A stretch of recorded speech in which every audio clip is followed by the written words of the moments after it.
bodies were so important. The rotation and orbit of all that makes up our universe serves as a clock to map changes and transitions. This helped the ancients understand that the change of the heavenly bodies were a mirror to the changes of all existence.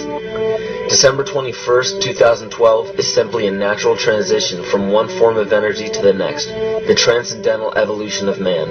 This date is what's known as 0 point. Our sun, as well as our planet Earth, is losing its magnetic field as the Earth is slowing in its rotation.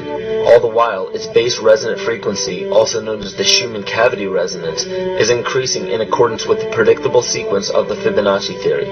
At a cellular level, our bodies respond to an electromagnetic pulse. The ancients called this the sacred circuit. The cells receive this pulse from the brain, which receives its pulse from the heart, which receives its pulse from the Earth. This pulse comes from the solar system, which from there comes from the galaxy, which ultimately comes from our entire universe. We literally share a pulse with all of existence. Yet another example of everything being one. For as long as scientists have been recording the Earth's pulse, it has remained at approximately 7.8 cycles per second. This was a constant fixed number until 1986 into 1987.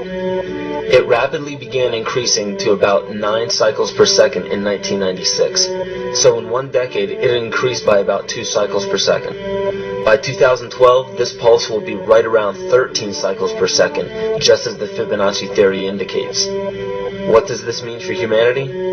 Just as cymatics has shown that higher frequencies result in more complex patterns, we are now experiencing the beginning of a major shift in both physical and spiritual vibration. It's difficult to understand what exactly will happen to our physical bodies, but ancient scriptures, pagan and monotheistic religions, mystery schools, and secret fraternal orders have all given indications as to what this experience will be like.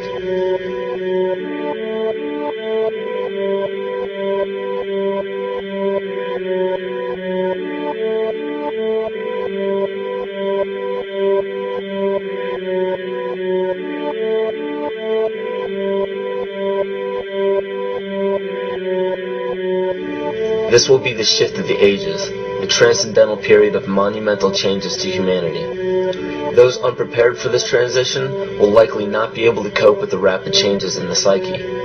The only way to prepare for what is to come is what we have sought after for our entire lives: truth.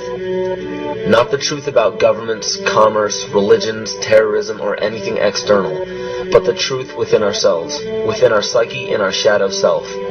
Especially in Western cultures, we are taught that being normal means only being happy and never sad, only loving and never angry, only forgiving and never jealous. This sounds plausible, but it is not.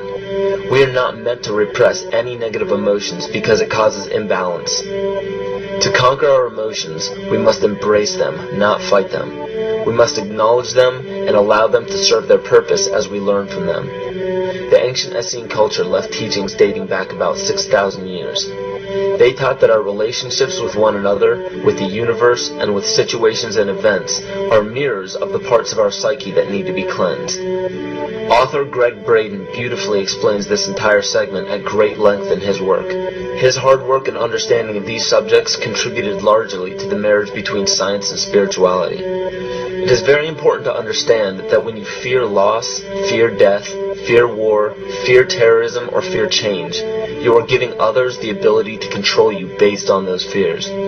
When you fight against poverty or against racism, when you fight for relationships or for freedom, you are outwardly attempting to repress that which has been placed before you to conquer inwardly. These situations are mirrors of our fears. This is why it is important to love and only love. Love those who stand with you, but especially those who stand against you. Don't look at your fears as a threat. Rather understand that this material world is only a physical manifestation of either the love or fear in your consciousness. It's as plain as day. All you need to conquer in your life is in your face. If you want to understand what your true inner fears are, analyze your ambitions and your inhibitions. Everything explained here about the esoteric agenda of the elite few at the very top is nothing to fear. They have been at work for thousands of years behind the scenes to manipulate humanity, and it has worked. Until now. It's very easy for any system of thought, religious or otherwise, that comes along.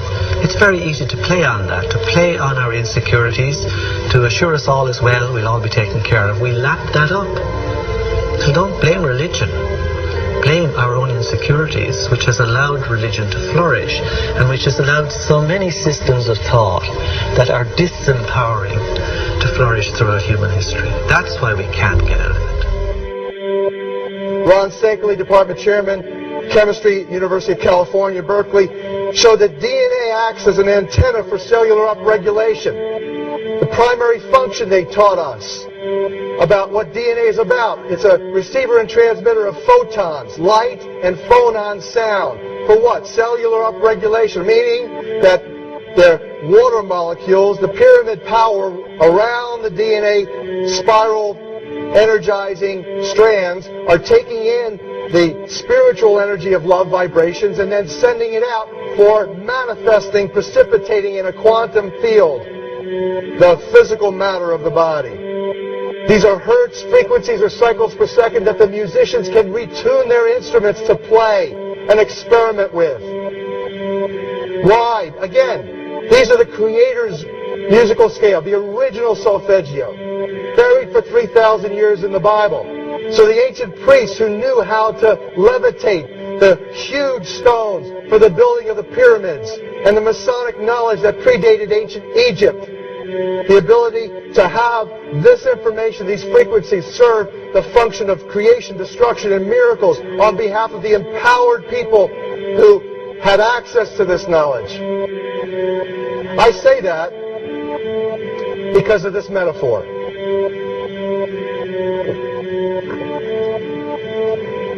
This is the difference between the power of our Creator and anything else, particularly evil.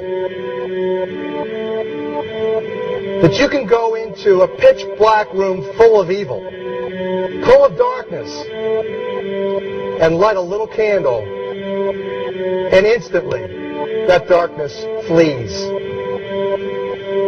But you can't do the opposite. You can't go into a well-lit room full of truth and wisdom and righteousness and joy and health and harmony with the universal power. You can't take any amount of darkness and go into that well-lit room and have any effect whatsoever. That is the metaphor which I frequently think of when I think that I'm not empowered. It is the greatest lesson for me, and I think for everybody else, to know that we're on the winning side and that we win in the end. As you are watching this, understand that it is not a fight to be fought. It is not a war to be waged. No gun rights have to be exercised. Not a finger has to be lifted.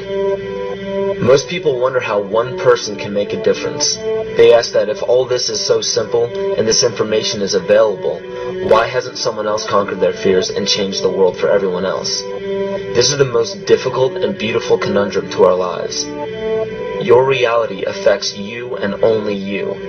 Your curiosity has led you to this genre of information to serve a very specific purpose in your life. To understand visually how the universe is truly a hologram, a math professor at Yale University developed a formula that is plugged into a computer program.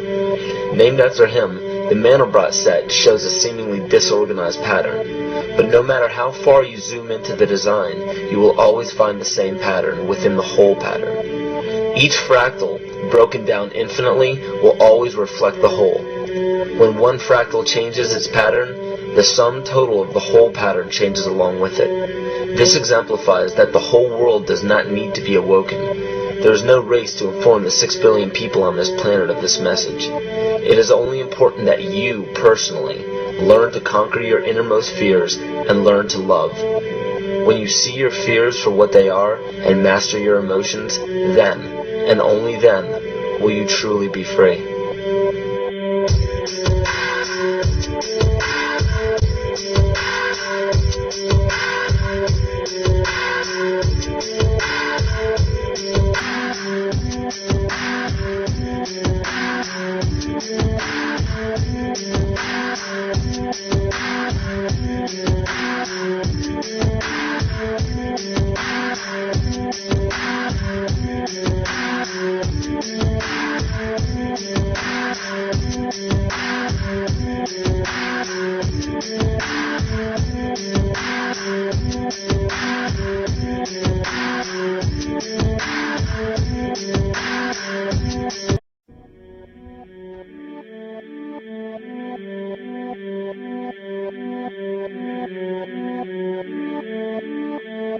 daily life we perceive with our five senses is not reality. Quantum physics has shown that space and time are illusions of perception. Therefore, our bodies cannot truly be a reality if they occupy this space. Ernest Rutherford performed an experiment in Manchester that revealed to him the shape of the interior of an atom. Scientists were shocked to discover that the atom is almost entirely empty space. The question then became, how could this empty atom possibly make the solid world around us? Our true consciousness does not exist in our brains or in our bodies. But this illusion of our individual bodies, along with the misinformation of our true origins, has manifested the idea that we all think independently from one another. With this misunderstanding, it would seem impossible to scientifically explain telepathy, clairvoyance, spiritual mediums, and other phenomena dealing with transferring information between sources without physical means of communication. But when you understand that there is a common spiritual bond between all things in the universe, and that we are all part of one divine intelligence, no phenomena is unexplainable. This simple understanding fills all the holes in modern religions. It explains reincarnation, déjà vu, predictions of the future, and literally every event, occurrence, or anomaly ever experienced. The blank matter within the most basic building blocks of perceivable existence is malleable and molded by intent. This means that consciousness shapes our reality. This seems difficult to accept for most, and it is quite understandable. In modern times, we are taught from an early age how to think rationally and tangibly. This is a very left-brain method of education, and it has more harmful effects than it's given credit for. The left brain deals with logic, details, facts, patterns, practicality, science, and math, as the right brain deals with feeling, intuition, symbols, images, risk-taking, philosophy, and religion. With a deliberate push for government-controlled educational curriculums, generation after generation of the youth are being taught to focus only on the facts, figures, and numbers. Repetition is used to train children subconsciously to accept what they're learning. Children aren't rewarded for questioning the validity of the information they receive. They are ridiculed. However, the children who blindly accept the information as true and merely regurgitate the information on command when it is time to take a test, those children go on to become the decision makers in our government, law, medicine, business, and every other occupation with power and prestige. The most detrimental effect of being pushed away from holistic thinking with the full brain into a strictly left brain thought is what is known as the suppression of the feminine. Every male and female have both feminine and masculine qualities. It has nothing to do with man or woman. These are represented by the left and right brain, yin and yang, black and white, light and dark, and most every other duality. Both are vital to our spiritual and physical health. In ancient Egypt, the female was the rightful heir to the throne. The male she chose to marry became pharaoh. This depicted the goddess tradition that has been destroyed to make way for a patriarchal, male-dominated society we see enforced in every major denomination. In suppressing the feminine of every society and pushing the people to strictly left-brain thinking, the natural ability for humanity to feel earthly, cosmic, and personal energy became lost. Traditions that were passed on through shamans, witch doctors, magicians, psychics, and seers of all kind became outlawed and ridiculed and given a stigma of something out of a Hollywood movie. Every religion explains that we are children of God and have godliness inside of us. If you erase the anthropomorphized God and understand that God is nothing more than the spiritual web that connects all things, all religious scriptures begin to make much more sense. Our bodies are merely vessels to contain our spirit, to gather experience for the divine mind. This is how evolution is possible. It is scientifically proven that all species are evolving into more complex beings. Innate knowledge or racial memory within all species is the understanding of newborns of all kinds to automatically know specific details and traits that the mother does not have to teach them. Therefore, innate knowledge helps every species naturally evolve towards more complex organisms. Lyle Watson claims that it was a Japanese scientist who observed the 100th monkey effect in 1952. In this observation, he discovered that a certain portion or percentage of monkeys learned or developed a new trait. The knowledge became an innate ability in that species. This is further testimony to a collective consciousness among species.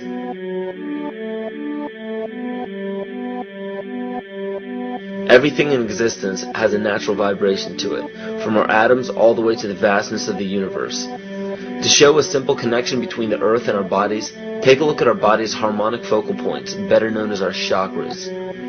Just as there are harmonic focal points on the guitar string, there are locations within our body where our vibrations culminate. In Eastern philosophies, these 7 chakras are used to bring health and balance to the physical and spiritual body.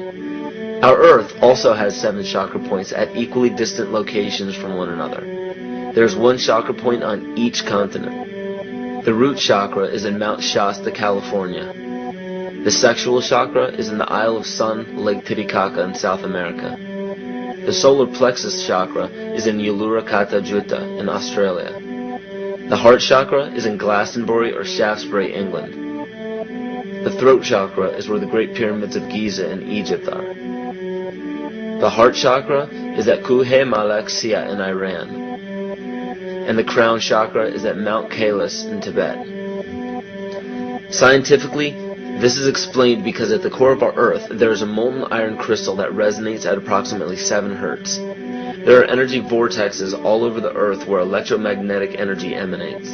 There are also several vile vortices surrounding the equator where strange anomalies occur, such as radio and compass malfunctions, as well as plane and ship disappearances.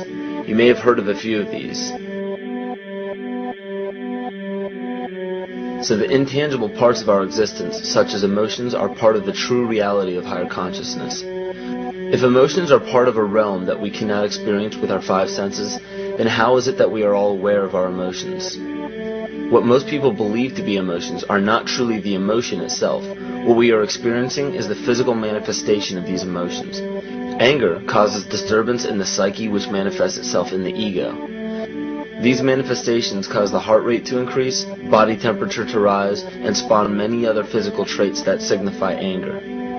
Just as music from the radio is a physical manifestation of an intangible signal, our experience of emotion is the physical manifestation of an intangible signal as well. It has been shown that our emotions have a vibratory frequency to them. Furthermore, there are only 2 emotions that humankind experiences: fear and love. All other emotions branch either directly or indirectly from these 2 emotions. Fear has a long and slow frequency vibration to it, while love has a very rapid and high frequency. To show that vibration is the very foundation of existence, Hans Jene developed what is known as cymatics in the 1940s to show that when vibrations of sound are passed through a form of media, there is a set pattern that will follow. When the frequency increases, the media develops into a more complex pattern. This is precisely what is happening to our Earth and to humanity. There are 64 possible codes of amino acids in our DNA structure made from 4 elements: carbon, oxygen, hydrogen, and nitrogen. By any means of logic, we should have all 64 codes activated within our DNA structure. Yet we presently only have 20 active codes. And of these 64 possibilities, it appears that only 20 of these codes are turned on right now for us, the 20 amino acids. There is a switch that turns off and turns on where those coding sites lie, and that the switch for that turning off and turning on is what we call emotion. And this is the first time that we've ever seen the patterns of emotion directly physically linked to human genetic material. Well, fear is a long, slow wave of emotion. So this wave of fear is a long, slow wave and touches relatively few sites on this DNA. So an individual living in fear is limited to the number of antennae that they have available to them, whereas an individual living in the pattern of love, this is love in DNA. You can see it's a higher frequency, shorter wavelength. We have many more potential sites for coding along that genetic pattern. This information, this is amazing. This is the first time we've ever had a hard digital link between emotion and genetics. This is important to understand because another researcher named Vladimir Popanov measured tiny particles of light called photons inside a vacuum tube. The photons were scattered as expected. A sample of DNA was then entered into the vacuum tube and they measured the photons again. They found that the particles of light aligned themselves along the axis of the DNA. Then, as they removed the DNA sample, the photons remained aligned to the same form of the DNA, even though no DNA was present. This is what is known as the phantom DNA experiment. Science has now bridged a very important gap between physical and ethereal, or spiritual. Our emotions directly affect the structure of our DNA, which directly shapes the physical world we experience every day. So the messages left by the ancients that we've explained here were more than just prophecies about a one-world government or a new world order. We now understand why the study of the heavenly bodies were so important. The rotation and orbit of all that makes up our universe serves as a clock to map changes and transitions.